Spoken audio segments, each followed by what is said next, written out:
right. Hello, everyone, and welcome to Diamond Accelerator's live weekly coaching session. I'm genuinely excited you're here because today we're going to talk about something that almost no med spa owners ever stop to ask themselves. Yet it completely changes the way you build your business. So before we get started, I want to begin with a question, and I want you to answer it honestly. So just in your head, just pause for a moment.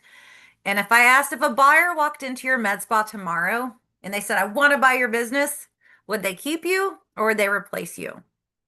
And that might sound like a bold question, but it's actually one of the most important questions an owner can ask themselves. Because here's the truth. Buyers do not evaluate your business the way that you do. They don't evaluate it based on hard work, how passionate you are, or how many hours you sacrificed. They evaluate risk, structure, scalability. And sometimes we'll find the biggest risk inside the business is the founder. Now, that might not feel comfortable, but understanding that is actually empowering. And because once you understand how buyers think, you can position yourself so they want you on the team, not out of the building. So today we're going to walk through something I call the Buyer Readiness Test. Would a buyer fire you? So throughout the session, we're going to walk through a series of tests buyers quietly run when they evaluate your clinic. These are the tests that determine who gets replaced and who gets retained, and who gets equity and expansion opportunities. So, as we go through this today, I want you to think about your own business, your systems, your leadership team, your financial structure. And I want you to ask yourself one question. If I stepped away for 30 days, what would happen? Would the clinic continue to run smoothly? Would things begin to wobble? Because buyers ask this question immediately during due diligence. And if you want our exact checklist that we use to help owners prepare their clinics for a premium exit full of multiples, just drop an exit into the chat. We'll send you the 5X exit checklist, which walks you through the operational, financial, and leadership structure buyers expect before offering premium valuations. So, if you're someone who eventually wants to scale, sell, or partner with private equity, or simply you want to build a stronger business, stay with me today because we're about to walk through the tests buyers use to determine whether a founder stays or goes. So let's start with the first test. When buyers evaluate a med spa, they're evaluating one thing above all, the risk. They're asking, what if the owner leaves? They're looking at questions like, is revenue diversified? Are margins predictable? Are systems documented? And is leadership transferable? Because if revenue depends on your personality, your energy, and your presence, then from a buyer's perspective, that's volatility. And volatility will reduce your multiples. Buyers want to know, if we remove the founder, does the machine still run? So let's run the buyer readiness test. Ask yourself, who leads the team meeting if you're not there? Who monitors payroll percentages weekly? And I did say weekly. Who tracks provider productivity? Who approves your operational decisions? And who ensures treatment plans are actually followed? Because buyers are asking one question. Is this business systems driven or founder driven? And the more the business runs on systems rather than personality, the higher the valuation. So here's the first test buyers quietly run. What percentage of revenue is tied to the founder? And if you are still the top injector, the top closer, and you are the primary treatment planner, buyers will immediately see a concentration risk. If 40 to 60% of revenue depends on you personally, buyers think, what happens if she leaves? What happens if she burns out? Or what happens if only the patients trust her? Revenue tied to one human lowers your valuation. Your next big question you want to ask yourself, are you the bottleneck? Because if every decision flows through you, every refund, the promotions, a vendor contract, payroll, HR, hiring decisions, your business is not scalable. It's dependent upon you.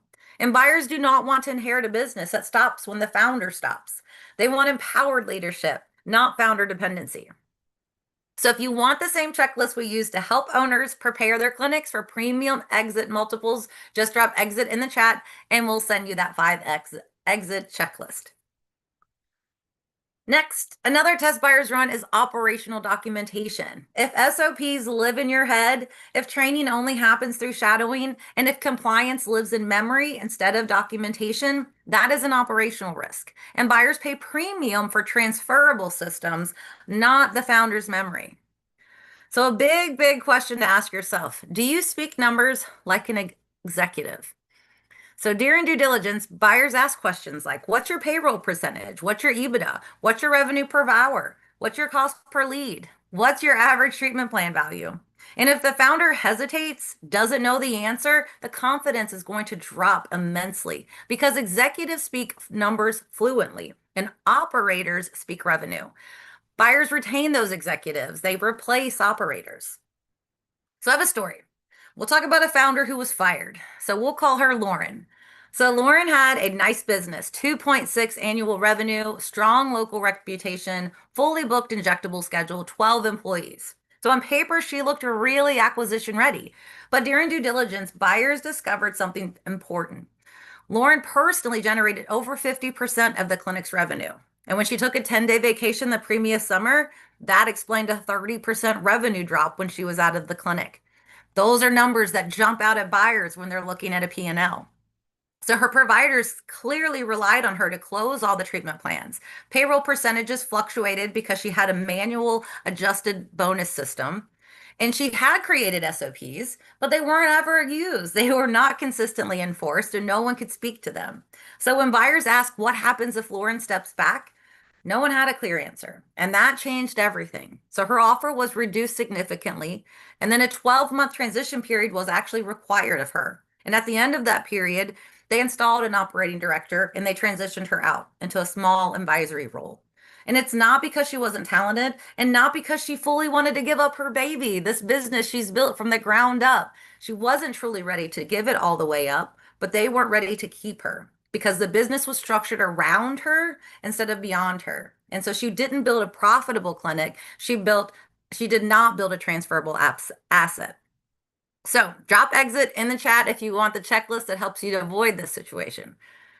Now let's talk the opposite scenario. Let's talk about what are buyers looking at to keep you because they do want to keep founders in many circumstances. And in fact, the best acquisitions happen when buyers want the founder involved and they keep founders who increase enterprise value. So, do you think like a portfolio CEO? Because buyers retain founders who think strategically, meaning you review your KPIs weekly, you protect your payroll percentages, you're monitoring your margins, you're developing your leadership, and you have a plan for expansion. You see that vision. And when you already think like a portfolio SEO, buyers want you. They want you on their team. But they need to know, can the business run without you? If you can step away for 30, 60 days and revenue remains stable, that means maturity. That means providers close treatment plans independently. They don't need your assistance. Your membership penetration is strong. Your retail attachment is consistent and treatment planning is standardized. That means you built a machine and architects get retained. Now, I do have a success story of a founder who was retained. We'll call her Danielle. And Danielle's clinic was actually smaller, slightly smaller than Lauren's, and the revenue was about 1.9 million. But she had something buyers love. She had structure. Her clinic had 18% membership penetration, diversified provider production, payroll consistently in a beautiful margin, hitting around 35 to 38%, clean financials, and documented SOPs, which were actively used. The team could speak to them. They knew exactly what the processes were. Danielle was not the top injector. Her clinical lead handled treatment plans. Her revenue per hour was tracked weekly. And when buyers asked her what happens if you step away, there was no question. My leadership team runs the operations, and I've only just focused on growth and strategy over the past year. She had actually taken a 3-week vacation the year before, and revenue only dipped a little bit less than 5%. So buyers saw scalability, margin discipline, transferable systems, and a low founder dependency.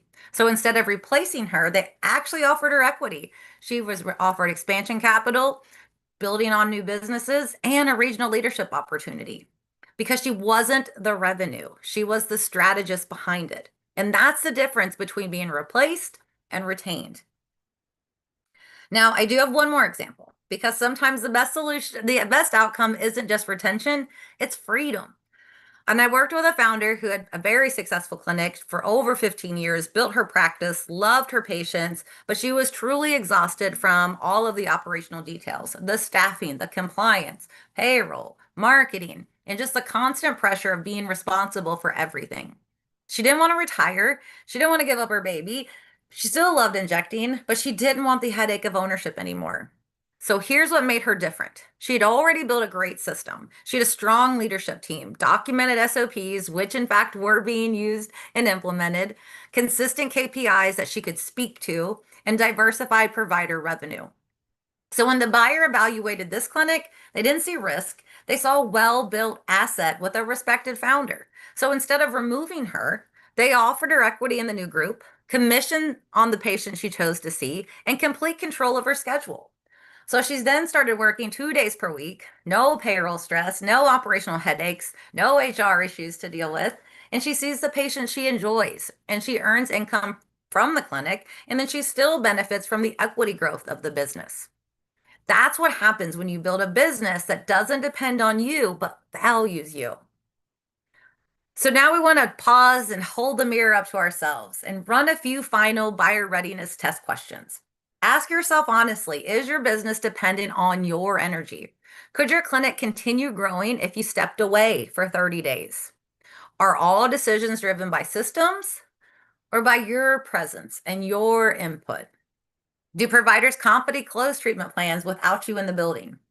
And the goal is to not to remove yourself. The goal is to elevate your role. Because the difference between an operator and an architect that build an amazing business changes everything. And it can absolutely change your freedom and your valuation. So you deserve to build something. You deserve to build something that pays you twice, once in a monthly profit and once in an exit value. And so the difference between a discounted offer and a premium offer is structure. So ask yourself 3 final questions. If a buyer reviewed your business today, would they see risk or would they see structure? And if they removed you tomorrow, would the clinic continue to grow or would it stall? And would they need you operationally or would they want you strategically? That difference determines valuation and your exit readiness. So if you'd like the checklist that walks you through exactly what buyers expect before offering these premium valuations, just drop exit in the chat and we'll send you the 5X exit checklist that breaks down the operational, financial, and leadership structure needed to position your med spa for a 5X valuation. And remember, the goal is not to build a busy clinic. The goal is to build an asset. The goal is to be an architect, build that well-oiled machine. That is the end of my call for today. However, now we want to open it up to some questions to see if anybody has any questions in the audience that we can go over. If you do, just go ahead and drop those in the chat and we will get started. And then anybody that has an opportunity, yes, just please drop exit in the chat if you are interested in our new checklist. Okay, what if the owner is still the top injector in the clinic? Does that automatically hurt the valuation? It's a fantastic question, and it actually comes up all the time because being the top injector doesn't automatically hurt your valuation, but it becomes a problem when too much of the revenue depends on one person. So buyers look at what we call a revenue concentration risk. So here's the test buyers run. They're looking to see if you can step away, how much revenue is left. So ideally, if you know that you're going to be planning to step away, you want to sell the business, you need to be pushing your other providers. You can start to transition out, but before you ever go in and try to actually sell the business while you're still working, you can absolutely still work there, but you have to have a plan in place. You have to be able to show that your providers can also step in. They can do the treatment plans. You can be a bonus, you can still be there, you can still be a provider, but you want to show that you absolutely have the ability for the entire team to be able to sell, not just you. So honestly, your numbers can show that, the prior year you were maybe at 50, 60%, but then as long as your revenue maintained or ideally improved, and you can see the shift to the other providers, you're able to show that, and that increases your valuation. It's not going to reduce your valuation.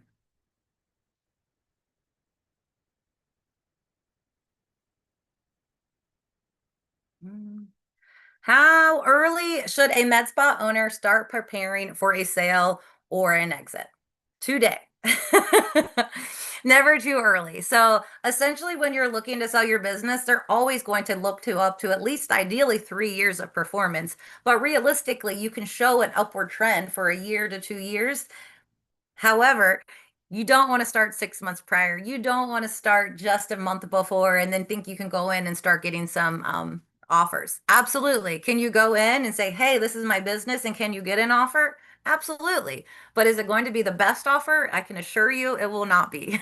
However, if you do use our checklist, it will run you through all of the things we talked about today, all of that readiness, all the things you can do to prepare because you want to make sure that you can show a significant time frame of your results. It needs to show that it's scalable and sustainable. And so the best way we can do that is by having years, ideally, of data that you can share. And that's absolutely going to, again, increase that valuation and get you the best number.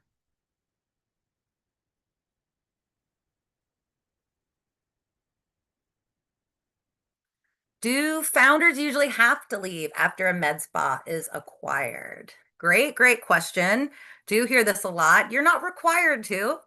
In many cases, it's even better if you can stay after the acquisition. So ideally, the most successful deals work because the founder wants to stay involved. The buyer wants them involved, and they're in a great relationship to grow the business. Because a lot of times, maybe we want to sell and retire, but more often than not, we've just possibly hit our max capacity. This is what I want to sell. I still want to work in this industry. I still love what I do. So you can absolutely implement that and sell your business and still stay and work with that same business that you built as long as you have the right systems in place.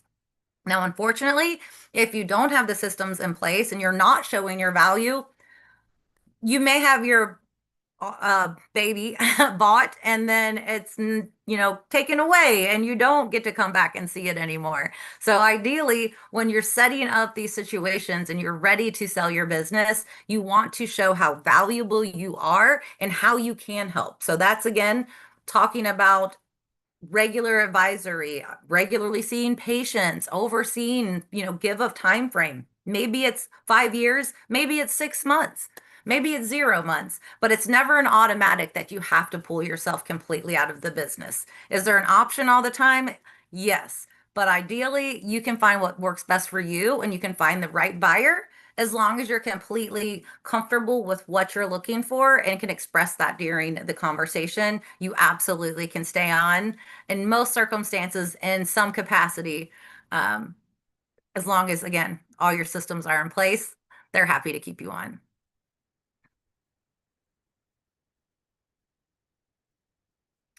Any more questions coming in today? Okay. I actually went a little fast today, so good job for me. But if you do want our checklist, please feel free to reach out to us, drop it in the chat. You can message us online, and we will absolutely get that checklist to you. We look forward to seeing you here every Wednesday at Diamond Accelerator Weekly Coaching Call.